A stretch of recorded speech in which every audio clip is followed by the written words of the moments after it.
Assalamualaikum. Today our group will discuss about environmental stress.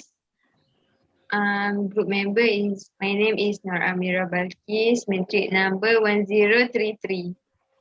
My name is Nur Adibah Zani binti Jamaluddin, matric number 18 DPM 90S 1027.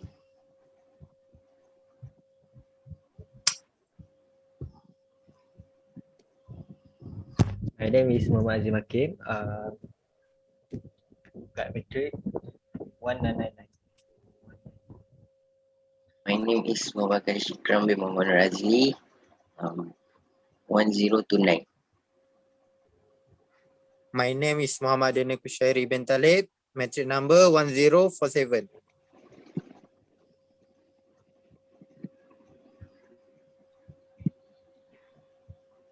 Balkis, what's a million environmental stress? Okay, environmental stress is referred to a negative subjective psychological response to an environmental stimulus. It's important to note that an environmental stimulus that is stressful for one person in a particular situation may not be stressful for another or for the same people in a different situation. Environmental stress ni merujuk kepada tindak balas negatif terhadap keadaan pada sesuatu persekitaran. Ia menimbulkan tekanan kepada seseorang atau individu dalam situasi tertentu. Next.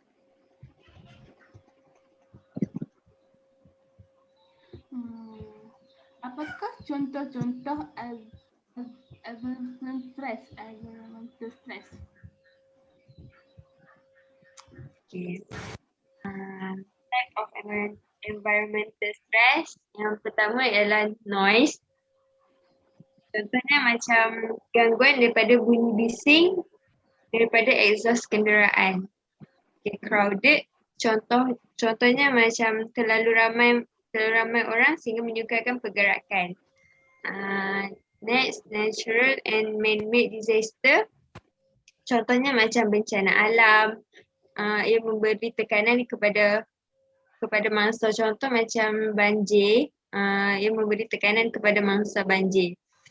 Next, light. Cahaya lampu yang terlalu terang menyebabkan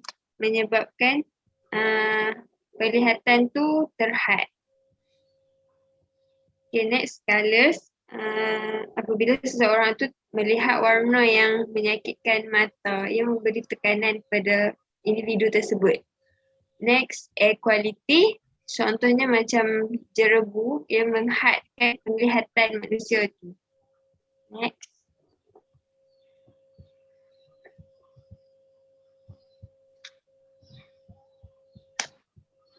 Belum.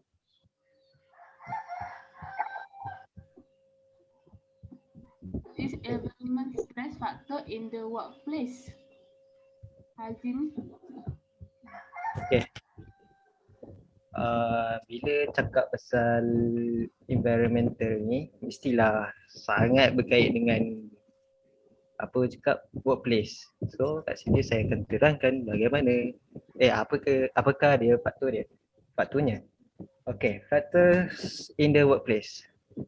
This affect the design of the organizational structure and also affect the level of stress among employees in the organization. These environmental factors are divided into three. First, economic uncertainty. Second, political uncertainty. Third, technological uncertainty. So, ini sangat memberi kesan terhadap bentuk struktur organisasi dan turut memberi kesan kepada tingkat tekanan di kalangan pekerja dalam organisasi. Okay, next slide.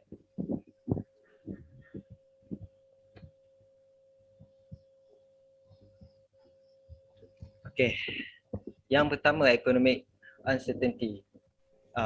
Change in the business environment can create economic uncertainty. For example, the economy slumps. Workers will become worried about life at work. may implement bonus reduction and lay off its performance is poor. Most companies are unable to adapt to the current economy, resulting in companies not hiring and layoffs. Ini perubahan dalam persekitaran perniagaan boleh mewujudkan ketidakpastian ekonomi. Contohnya, ekonomi Malaysia, pekerja akan menjadi bimbang terhadap kehidupan dan pekerjaan. Ini mungkin melaksanakan pengurangan bonus atau pembuangan pekerja jika prestasi tidak baik. Next slide.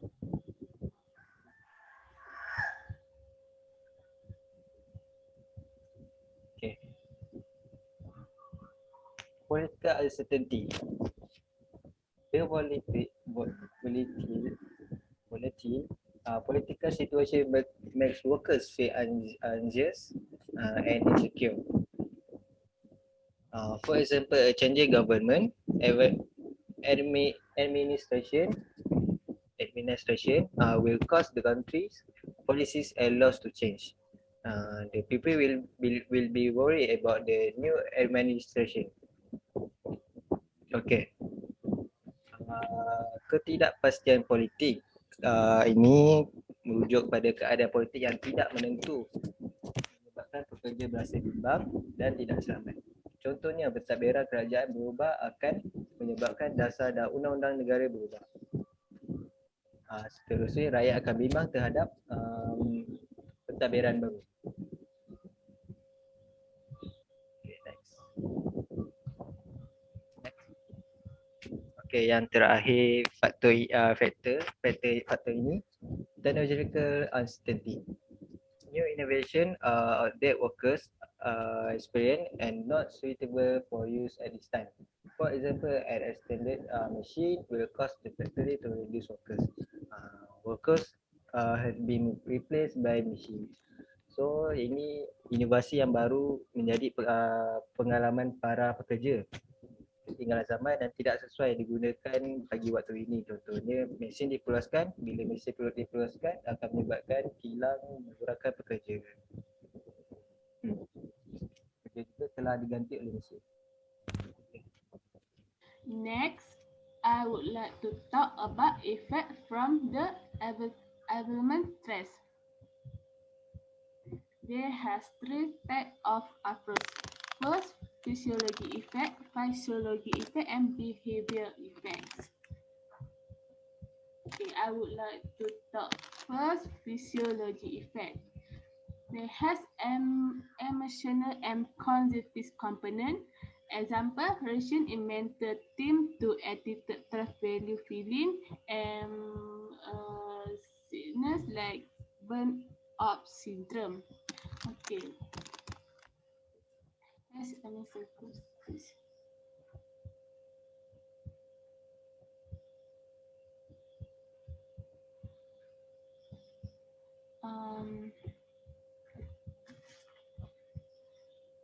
mempunyai reaksi komponen emosi dan kognitif dari segi mental kepada sikap dan amanah nilai dan perasaan. Gejala mental yang dapat menumpukan perhatian dan membuat keputusan. 5. Banyak okay, so example dia mental symptom. Fast to concentrate or make decision, suka untuk fokus dan membuat keputusan. Drink more alcohol and smoke harder. Suka minum alkohol dan sangat suka merokok. Change in feeling otak saat difficult variation housing and perasaan dia cepat-cepat mudah berubah dan mudah mengalami gangguan. Dan next, physiology. Next, I would like to talk about physiology effect. This effect job insecurity, FC affect the function of the head digestive system and calf muscle.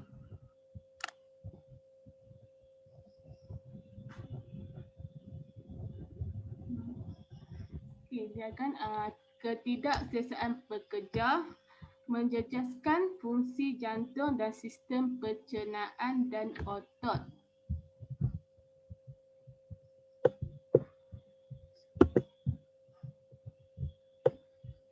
Example physical system, load of sweating, tempat berpeluh, fast hearter, degupan jantung laju, epicity change, selera yang berubah, dan breather hearts, bernafas dengan cepat. Next, health problem. Okay, example high blood pressure, heart attack, depression, anxiety disorder, sleep disturbance, stroke, and migraine attacks. Okey, ini masalah-masalah yang akan dihadapi oleh orang yang mengalami abnormal stress.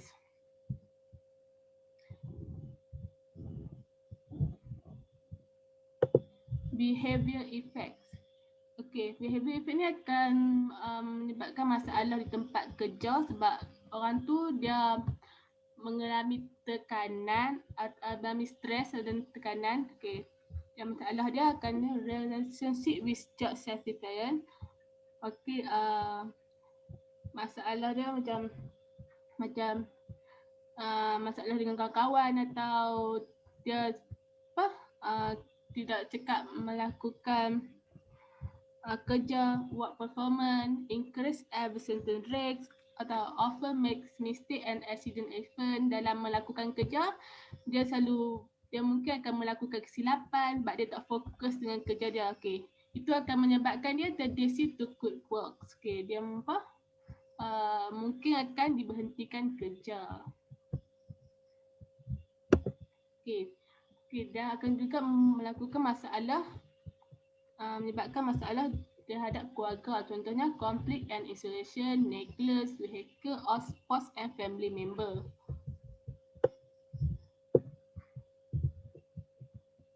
Next.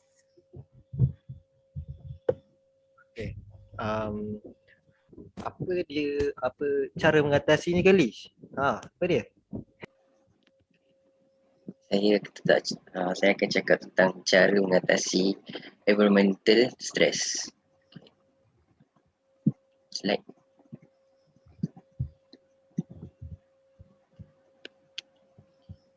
Ada 6 cara mengatasinya. Yang first adalah workers and worker placement. Maksudnya pemilihan dan penempatan pekerja. Okay. Tekanan berbeza antara satu pekerja dengan kerja yang lain. Setiap individu berbeza dari sudut tindakan yang dilakukan dalam menghadapi tekanan. Pekerja yang mempunyai sedikit pengalaman, dia lebih cenderung mengalami tekanan. Contohnya, student yang baru habis belajar and dia baru start kerja. Dia mengalami lebih tekanan berbanding dengan kerja yang dah lama bekerja.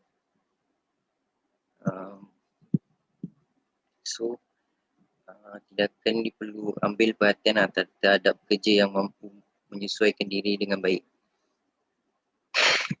Next, goal setting. Goal setting ni penetapan matlamat. Pekerja akan menghasilkan kerja yang baik apabila mempunyai matlamat yang jelas dan mencabar, dan dia memperolehi maklum balas mengenai sejauh mana keupayaan mereka dalam mencapai matlamat. Maklum balas tentang matlamat dapat mengurangkan ketidakpastian terhadap hasil kerja. Matlamat yang jelas dan spesifikasi dapat mengurangkan rasa putus asa atau tertekan. Yang ketiga ialah redesign work, iaitu merancang semula kerja. Tujuan dia ialah untuk memberi lebih tanggungjawab kepada pekerja ataupun menawarkan kerja yang lebih bererti. Faktor ini dapat memberikan pekerja lebih kawalan terhadap aktiviti kerja dan mengurangkan pergantungan kepada orang lain. Yang keempat, participation in decision making, iaitu penyertaan dalam membuat keputusan. Yang ni kita harus memberi peluang kepada pekerja lain untuk menyalurkan pendapat mereka dalam membuat keputusan.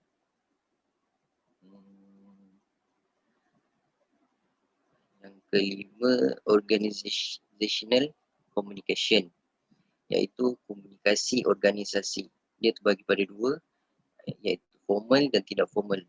Formal ia bergerak melalui saluran organisasi terstruktur dan tidak formal mengalir di luar struktur organisasi yang formal. Tujuan dia untuk meningkatkan komunikasi formal dan ia akan mengurangkan ketidakpastian, kesamaran peranan dan konflik peranan. Yang last sekali, recovery program, iaitu program pemulihan. Program pemulihan ini dia tertumpu pada keperluan fizikal dan mental pekerja. Contoh, mengadakan bengkel, mengurangkan tabiat merokok, memberhentikan penagihan alkohol dan mendorong para pekerja melaksanakan tanggungjawab diri mereka, menjaga kesihatan fizikal dan mental. Saja. Next. Okay, conclusion. Daniel, apa conclusion environment stress? Okay, bismillahirrahmanirrahim. Assalamualaikum. Saya akan terangkan sikit conclusion. Selalunya kalau duk jadi stres kan, orang akan selalu bertumpu dekat tempat kerja lah. Selalu orang yang kena stres, dia akan tempat kerja. Dia cara dia mungkin dia perlu mempunyai sikap yang betul terhadap perubahan dalam kerja. Macam sentiasa bersikap terbuka, macam tolak ansur, realistik terhadap perubahan yang berlaku. Banyak lagi lah. Rancangan pun kena rancang perubahan secara teratur. This problem of environmental stress need to be addressed by all parties. Maksud kesimpulan mengatasi tekanan kerja perlu dilakukan oleh semua pihak. Macam kalau kita buat kerja tu, kita kena buat dengan teliti. Jangan sampai orang lain buat kerja kita. Macam tu lah. Stress management requires skill that must be learned by all member in the organisation. Pengurus kanan memerlukan kemahiran yang mesti dipelajari oleh semua anggota dalam organisasi. The last one, without negative stress, then employees can improve productivity and quality of working life. Tanpa tekanan negatif, maka pekerja dapat bekerja dengan cemerlang dan dapat meningkatkan produktiviti dan kualiti kehidupan bekerja. Rancangan kerja kendali masa perlulah dengan baik, dengan bijak. Agar kerja dengan baik, beri keutamaan terhadap kerja yang penting, elok bertangguh, elakkan membawa sebarang tugasan balik ke rumah. Selebihnya, okey, itu je. Terima kasih. Terima kasih.